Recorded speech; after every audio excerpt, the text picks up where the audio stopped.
Hi everyone, welcome to the game Ed-inar. We've got quite a limited time and we've got a lot to get through, but I'll try to give time for questions at the end of what I'm saying. So, why do I think I'm okay to come here and talk to you about how to create games and make them successful?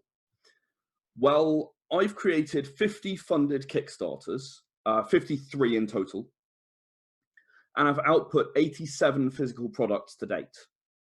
That's games, as in role-playing games, card games. I've done comics, I've done audio dramas, and I've done various other bits and pieces, including miniatures and supporting material for the games. So I want to start with a question, and I hope you'll humor me. How important do you think it is to have a good idea before you sit down to be creative? Just write it in the chat, out of 10. We've got, Troy has said 8. I would actually say 2 out of 10 is probably how important that is, which is probably slightly surprising. But in my mind, I think deciding to do it is actually key to being the thing, to it being a thing that you create. So the first thing I want to talk about is inspiration. A lot of people have a desire to create, would like to sit down, would like to create, and would like to do something, but aren't really sure where to start. And those people, if you want to create, you can find inspiration from a lot of different places. One of the things that I say to people quite a lot is go out and consume media. Read things, watch things, play things. Wherever it is that you usually get things that interest you, whatever it is, if you like watching movies, go and watch movies. If you like watching cartoons, Saturday morning cartoons, because I do, then go and watch those. And don't be afraid to think as you watch those things, okay, I didn't like that, and this is how I would do it differently. Because when you start doing that, that's actually the way the creative industries do it. You look at something like Darkseid in the DC universe, and then you look at Thanos, and they're very similar. That's really not an accident. Someone decided that they would do Darkseid just very slightly differently and make Thanos. Find something that you like. If you like, find multiple things that you like and combine them together to make a single thing, which is then different, and you take it in your different direction from the things that you've seen before. Because I guarantee you that when you drill down into stuff, you're never really going to look at things and go, yeah, that's absolutely perfect. There's nothing I would change no matter what. It might be a very small thing, but you would change things. So have a think about that. And when you do, this is when you start moving towards what I call your project paradigm. I use a sentence to describe this. It's what it is about your project that interests you, what you want it to achieve, sort of all rolled up into that sentence. To use an example that actually made it most of the way into the public consciousness, snakes on a plane. You could very easily say a movie about snakes on a plane was their project paradigm. That's what they wanted to make, right? They built up from this, and every time that they added something to the movie, they went back and said, is this going to make our movie about snakes on a plane? Is this going to make it a good movie? Is this going to make it something that people want to see, who would go and see snakes on a plane? Which brings me to a comment about whether it's good or not. And my advice is always worry less about whether what you're making is sellable, because if it's something that speaks to you, it will speak to other people as well. No one in the world is so unique that, no one else could actually integrate with their interests. People will find aspects of what it is you've created that they like, and they'll build on those, and they'll fuel the enthusiasm with those. And that will make whatever you create, if it speaks to you, it'll make it a success. Creating the universe is the core of creating a game. So I want to spend a few minutes talking about how you create a universe to make it epic, full of scope, full of potential, immersive, something people want to get involved in. So there are a few major things that I want to talk about immediately. The first of those is start with feelings, not events. Don't describe your universe, in terms of the dark god that's about to erupt from beneath the ground because they were defeated in a war 5,000 years ago, and now, they've regained enough strength. What does that mean for your universe? Right? Don't start with the plot. Start with what that makes it like to live inside your universe. So, for example, maybe this means that your story is set on a volcano, right? We're going to go with that. The dark god sleeps within a volcano, and this is a town, and the members of the town, they are sort of aware of a lot of negative emotions being promoted within them. The whole town seems to be at each other's throats. And that's a thing where you can start, and then you can build that plot of the dark god into it as you progress. But if you start with the feelings, most people can imagine that, and it doesn't matter what your plot will then turn out to be, because they're already engaged and they can already imagine and envision what your world looks like. Secondly, figure out what the central conflict of your universe is. What's going on that makes this place exist and makes it not just sit still and do nothing? Are they about to be invaded by another country or something? And that's why all of these people are sort of together, they attribute this irritability that they're experiencing to this imminent invasion. Does this invasion is it actually going to be the thing that empowers the dark god to rise again? The central conflict would still, in that case, be this invasion, this imminent invasion. This town that's relatively peaceful is under threat. And that makes everyone act in a certain way, which builds out what feelings you're experiencing. As you move through your events, so having taken those things into account, as you move forward through events, remember that every event has an effect on other things. There are events which have an effect on our lives today, which happened 40, 50, 100 years ago, that are still changing the way that we live today in subtle ways, and some in less subtle ways. Now, I can actually talk for 45 minutes about creating universes, and I don't want to go into too much detail on that. So I want to move on to talking about game mechanics, because I'm very aware that we have a fairly limited amount of time. So the first thing that I want to ask about game mechanics is, how do you measure what you want in a game? So out of 10, where 0 is slow and strategic, and 10 is fast and really quite random, where do you want your ideal game to be? Again, just write in the chat. 4 out of 10. Okay, so kind of on the strategic side, and if it's a bit slower, then you're willing to accept that.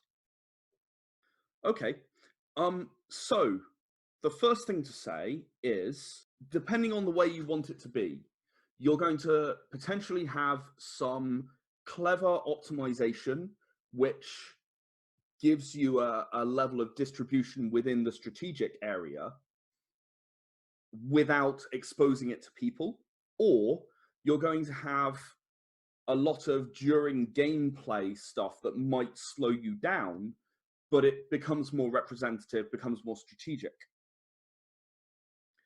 And I think a big influencer on this is actually the number of dice that you're rolling in a role-playing game. It can really add a lot of different feelings depending on what you're doing. For example, in the Ed-inar rule set, you roll multiple dice. So when you're rolling 3 dice versus when you're rolling 10 dice, there's a significant difference in the way you feel. You feel powerful when you're rolling 10 dice. You feel good at this thing. just on the basis that you're picking up 10 dice and you're rolling them, because you're then having to count up the dice, and it gives you this feeling that you're actually quite powerful. If you wanted, for example, to keep people unsure and a bit uncertain, I think D&D does that quite well with its single D20 dice roll. You're rolling one dice, and at the end of the day, it's a weighted coin toss. You're either going to win or lose, and the number you have to get to achieve that win or loss varies. So every time you roll the dice, it's a risk. It's a maybe, it's a possibly, it's this might go wrong. And I think that, having that can actually be quite central to the way your game feels when you create it. I definitely think that's something worth bearing in mind. The other thing I want to say specifically on mechanics, and I'll do what I can to give a little bit of time for Q&A towards the end of this. But I just want to mention that copying rules from another game is actually okay. Rules are not copyrighted under the law. So if you create a game, if you go, okay, I'm going to use Dungeons and Dragons rules, and you build a system that is almost identical. It is a case of you roll a d20, you have to get over a threshold, you have modifiers based on various things. That's fine. The only thing where you're breaking the rules is if you are attempting to literally wholesale copy and paste from their writing out of it. So go and understand the rule set you want, write it out for yourself in your own way, make any tweaks you want to, because by the time you're doing that, you'll probably want to. And it's actually totally fine. It's not actually breaching copyright, because you cannot copyright rules. Very useful thing to know. So having thought over your universe and then your paradigm and then thought about your mechanics, it's quite possible that at this point you might want to refine your paradigm and change the way that it's structured, because what you think at the start is really not usually the way the project turns out. And I have numerous examples of this in my own personal experience.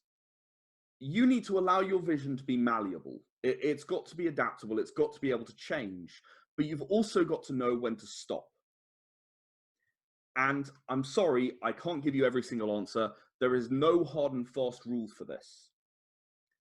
However, if you are working through your project and you're changing your project paradigm quite a lot, take a step back, right?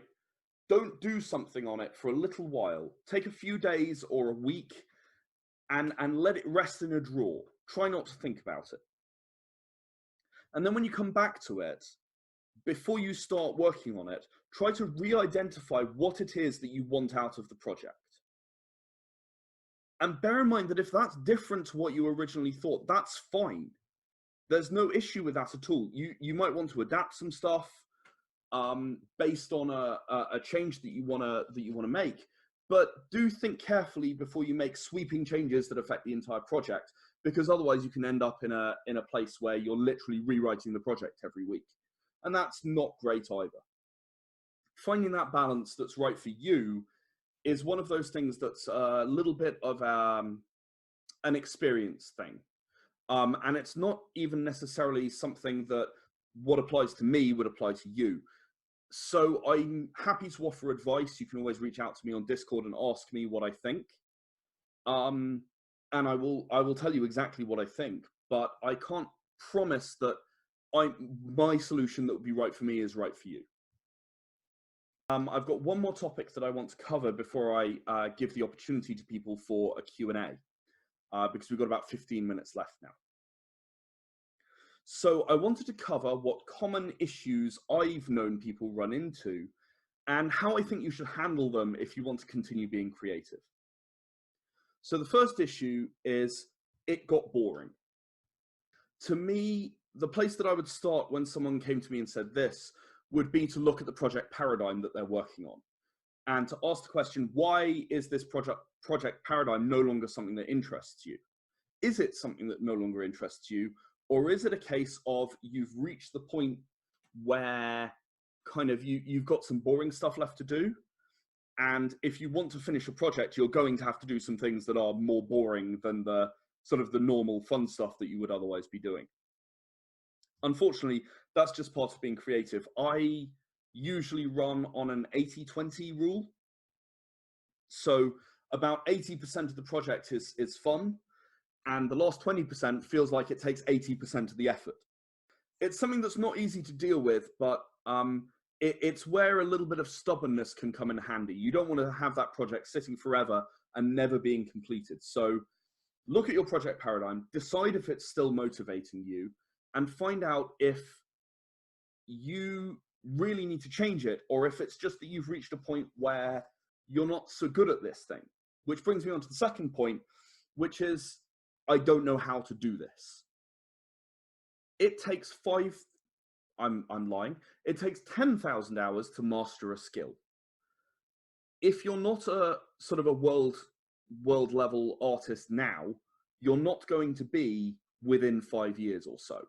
Okay, that's just the way it is. Now, if you go away and practice, I firmly believe you can do it. But do you want to take 5 years to actually develop that skill in order to finish your project? Or would you rather go out and find someone else who can do the job with you? I'm not going to cover sort of commercial arrangements in detail here.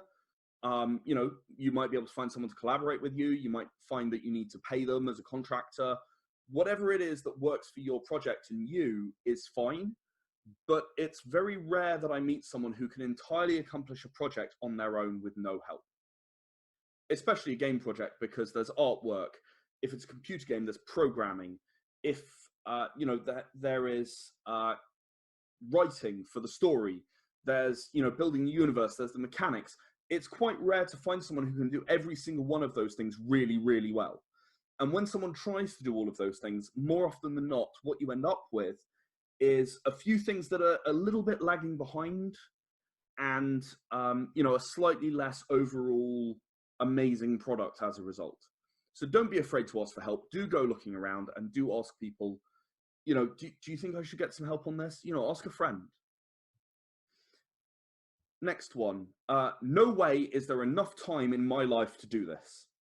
This is one of my favorites. I get told this a lot.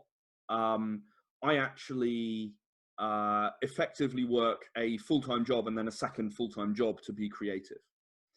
And as a result, I'm a big believer that there is time in your life and you're probably not using it.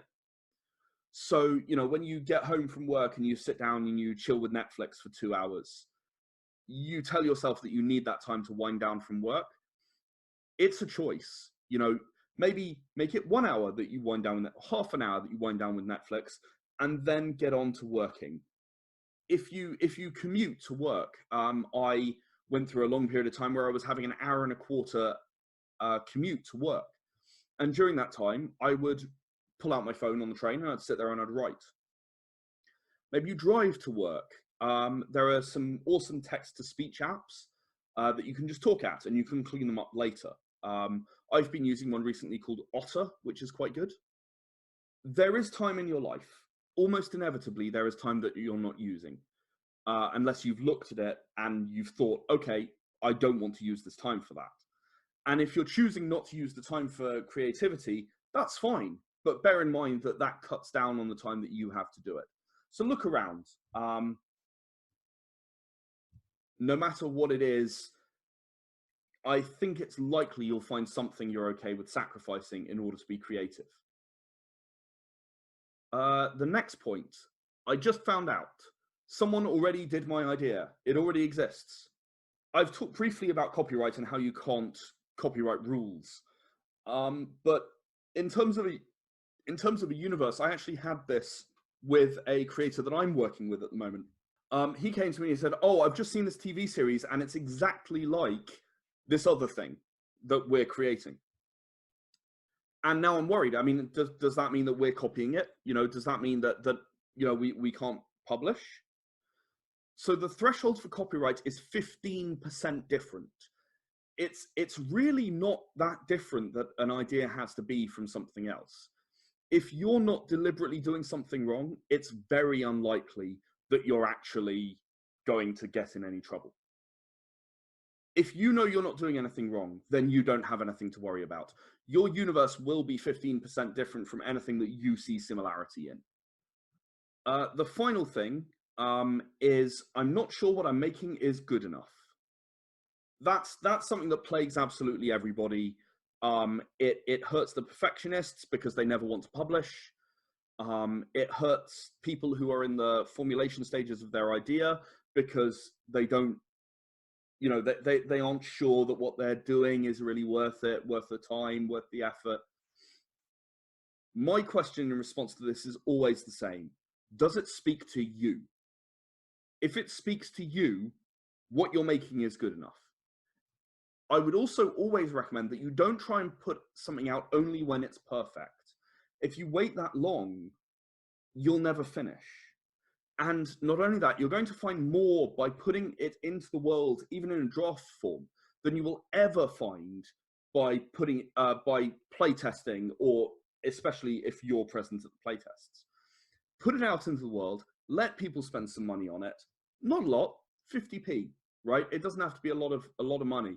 Put it out into the world when you are just about happy with it. Go, hey, this is the beta. Pay 49p for it. Go ahead and try it and let me know what you think. Because I guarantee you what you will have is you will have people who come back to you and complain about things. And when they complain about things, you can say, yes, I agree with that. Or you can say, okay, I understand your concern. And then you can go back to your project paradigm. And then you can think, is this complaint part of my project paradigm? Is this something that I believe I should have done, I should have addressed? Or is it something that's really outside of, you know, what I wanted to produce? I had this with a card game last year, where one of my regular playtesters said, look, Ed, I don't like this game. I think it's too chaotic.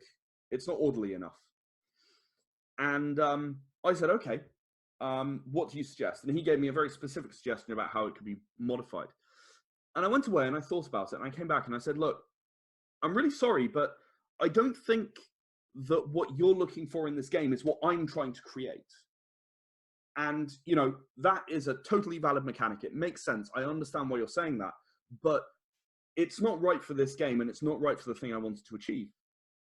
And he and I get on very well. You know, he said, okay, fine. I gave my feedback. You didn't agree. It turned out when he actually played the game in its final version, he really enjoyed the game. So there's sometimes the case that people think they know what they want, and you'll go away and you might try and address it and you might try and deliver that, but it's not always the right thing to do. So think carefully, look at your project paradigm, and make a decision on whether you think it's right for you. So that's everything that I've got to say today. I'm open to Q&A. So if anyone watching or listening has any questions, then go ahead and type them down, and I'll do my best to answer them. How many opinions do you think is needed to be worth looking into despite the creative vision? I don't think it matters. I don't think it matters how many other people think that you're wrong. I think that you need to have a firm belief in your own creative vision. And I don't think, particularly for your first creative project, that I would ever recommend that you go with something that you don't think is right, no matter how many people say they think it's wrong. I think that if someone comes back and says they don't like it, they're much more likely to do that than say they do, right? They'll say, I don't like this aspect. And 5 other people might say, I don't like this aspect out of 10, right? So you've got 6 out of 10 say, I don't like this aspect of the game. Are those 6 people definitely your target audience and want what you want out of this project? Does it speak to you, what they're saying? If you don't think that it's the right thing, I would follow your own opinion, because at the end of the day, it's very easy to be an armchair creator. It's not easy to be a creator. Otherwise, more people would do it. But this comes back to the thing I was saying about how, you might watch a movie and think, I would have done that differently. I think that this is done the wrong way, and I would prefer a different approach. And if I was doing it, I'd do it this way. I think it's important that you respect your own judgment on this. If someone comes back to you and says, I think that you're wrong here, and you genuinely think, okay, you have a point, I agree with you, make the change, you know? But it's got to be up to you. We're running out of time and we're about to get kicked out, I'm afraid. So that's the only question that I'm going to have time for, but you can always reach out to me on Discord. So thank you very much for watching, and I hope that you experience success in your creative endeavors.